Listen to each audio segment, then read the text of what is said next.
Assalamualaikum warahmatullahi wabarakatuh. Perkenalkan, nama saya Rizky Abdillah, saya dari Prodi TRPL dan NIM saya adalah 2305010010.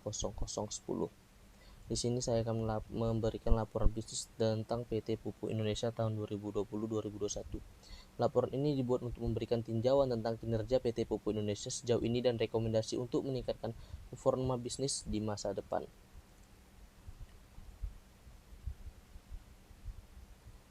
Sebelum kita masuk ke datanya, saya akan memberikan sedikit flashback tentang latar belakang dari PT Pupuk Indonesia. PT Pupuk Indonesia adalah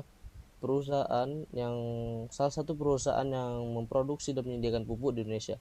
Perusahaan ini memulai sejarahnya pada tahun 1959 pada saat pemerintah Indonesia mendirikan PT Pupuk Sriwijaya untuk membangun PT Pabrik Pupuk di Palembang. Pada bulan Agustus 1961, perusahaan ini mulai membangun pabrik Pusri 1 yang akhirnya dapat mulai beroperasi 2 tahun kemudian dengan kapasitas terpasang sebesar 100.000 ton per tahun. Pada bulan Mei 1964, pemerintah mengubah status PT Pupuk Sriwijaya menjadi sebuah perusahaan negara dengan nama PN Pupuk Sriwijaya. Pada bulan Juli 1964, pabrik Pusri 1 diresmikan oleh Presiden Soekarno. Pada tahun 1970, status perusahaan ini diubah menjadi Persero hingga berubah nama hingga jadi PT Pupuk Indonesia. PT Pupuk Indonesia memiliki visi yaitu menjadi perusahaan agrokimia dan petrokimia kelas dunia yang berdaya saing tinggi dan berkelanjutan serta berkontribusi terhadap ketahanan pangan nasional dan kebutuhan dunia. Misi PT Pupuk Indonesia adalah yang pertama menyediakan produk dan solusi agroindustri yang terintegrasi, yang kedua memberikan nilai tambah kepada stakeholders secara berkelanjutan, yang ketiga mendukung pencapaian kemandirian pangan kemakmuran negeri, yang keempat adalah yang terakhir mewujudkan keserasian lingkungan hidup secara berkelanjutan dan memperdayakan potensi sumber daya mewujudkan keserasian lingkungan hidup secara berkelanjutan. Oke, kita masuk ke datanya. Di sini data produksi pertama tentang pupuk urea. Pupuk urea mengalami peningkatan sebesar 3,37% dari tahun 2019 mencapai 7.983.042 ton pada tahun 2020. Tentu saja ini melebihi target sebesar 126,16%. Peningkatan ini menunjukkan efisiensi dan kapasitas produksi yang baik. Yang ketiga adalah produksi NPK atau pupuk NPK telah mencapai dan melebihi target sebesar 103,84%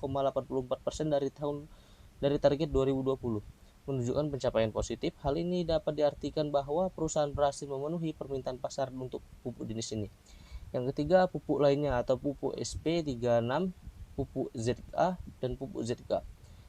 Pada pupuk ini mengalami peningkatan sebesar 5,48% dari tahun 2019.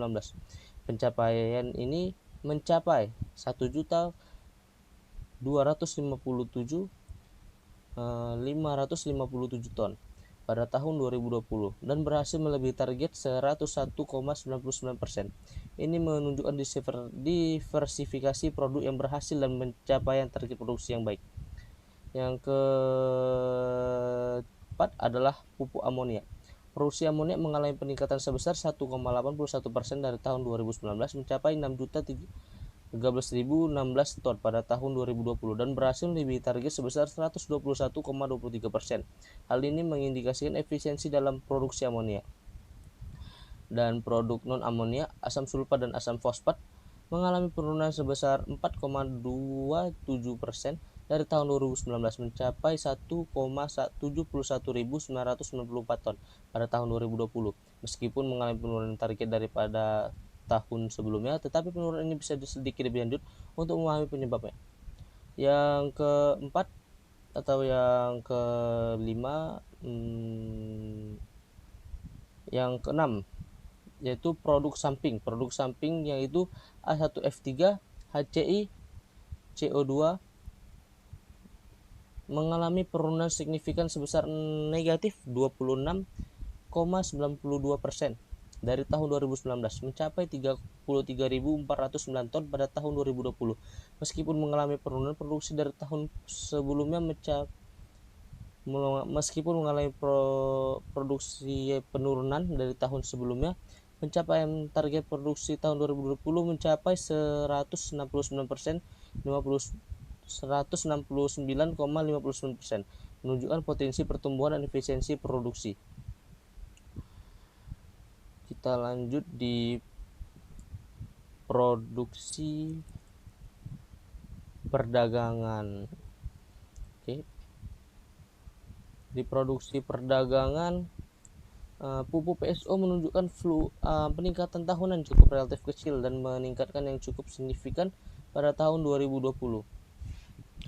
Ini bisa menjadi hasil dari strategi pemasaran efektif atau perubahan kebijakan. Terus pantau tren peningkatan pada kategori ini dan pertimbangan untuk memperluas strategi yang telah berhasil pada tahun 2020. Walaupun mengalami penurunan tahun 2019, dari 2016 sampai 2018, pupuk PSO ini dapat dibilang stabil selama 3 tahun itu, walaupun mengalami penurunan yang cukup signifikan pada tahun 2019. Pupuk PSO menunjukkan peningkatan yang stabil hingga tahun 2019, tetapi mengalami penurunan pada tahun 2020. Penurunan ini dapat menjadi perhatian dan perlu identifikasi penyebab penurunan pada tahun 2020 serta pertimbangan penyesuaian strategi pemasaran atau distribusi untuk mengatasi hal ini. Yang ketiga adalah produk lainnya menunjukkan peningkatan yang signifikan dari tahun 2016 hingga tahun 2020. Pada puncaknya tahun 2018 mengalami penurunan lagi tahun 2020 sampai tahun 2019 sampai tahun 2020. Diperlukan analisis mendalam untuk mengidentifikasi faktor-faktor yang mempengaruhi peningkatan atau penurunan untuk dapat mempertimbangkan strategi pemasaran yang dapat meningkatkan kinerja. Rencana penjualan di tahun 2021. Di tahun 2021 kami memiliki beberapa target, yaitu penjualan domestik dan penjualan ekspor. Pada penjualan domestik mencapai 63.423.053 juta, mencakup 86,96% dari total pendapatan. Penjualan di pasar domestik menyumbang sebagian besar pendapatan perusahaan. Fokus pada strategi pemasaran lokal, kemitraan dan distributor, dan kepuasan pelanggan untuk mempertahankan dan meningkatkan pangsa pasar. Yang kedua adalah penjualan ekspor. Penjualan ekspor di sini kami menyumbangkan hanya 13,4%. Yang penjualan ekspornya mencapai 9.511.066 juta. Penjualan ekspor memberikan diversifikasi pendapatan dan akses ke pasar internasional, identifikasi peluang dan pertumbuhan di pasar ekspor sesuai produk dengan kebutuhan pasar global, dan pertimbangkan kebijakan perdagangan internasional.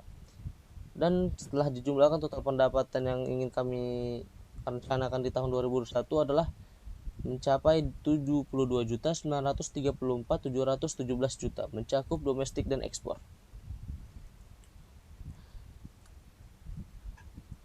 Kesimpulan pada presentasi tadi, saya dapat menarik beberapa kesimpulan. Yang pertama, produksi pada tahun 2020 telah melampaui target yang ditentukan dari 2019. Bukan hanya melampaui target, pada tahun 2020 ini telah mencapai produksi terbesar yang pernah dilakukan oleh PT Pupuk Indonesia dan telah mencapai achievement atau pencapaian baru bagi PT Pupuk ini.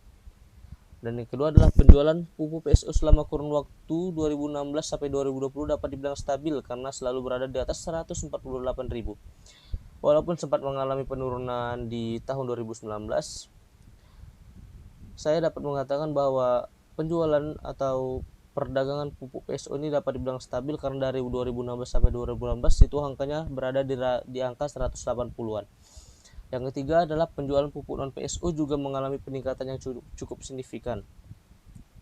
Dari data yang kami tampilkan tadi dari 2016 sampai 2020 dapat dilihat bahwa penjualan pupuk non PSO juga mengalami peningkatan, yang dimana ini sangat baik bagi perusahaan. Yang terakhir adalah saran.